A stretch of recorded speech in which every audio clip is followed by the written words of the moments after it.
এটা আমাদের উৎপাদিত তিলের তেল। যদিও তিলের তেল এর আগে আমি কখনো খাই নাই, তো আমাদের ফ্যাক্টরিতে উৎপাদন করার পরে আমি নিজেই চেষ্টা করতেছি যে এই তেল দিয়ে রান্না করলে কীরকম স্বাদ লাগে তা দেখার জন্য। এবং এই তিলের তেল থেকে তিলের একটা ফ্লেভার পাওয়া যায়। আপনারা অনেকে জানেন তিল কিন্তু সুপার ফুড অয়েল।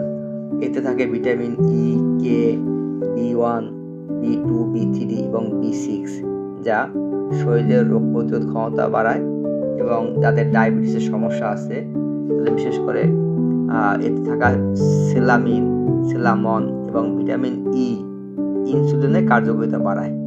তো তেলটা কীরকম কোয়ালিটি তা যাচাই করার জন্য আমি নিজেই কিছু আলু কেটে তার সাথে হলুদ আর লবণ মিক্স করে এভাবে ফ্রাই করার জন্য চেষ্টা করতেছি।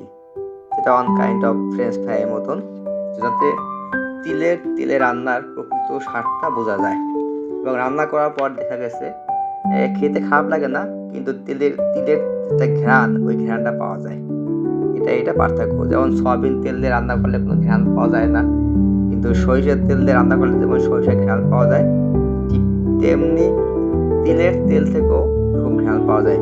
এবং যাদের চুল পেকে যাচ্ছে অল্প বয়সে, তারা কিন্তু তিলের তেল চুলে ব্যবহার করতে পারেন, শরীরে ব্যবহার করতে পারেন।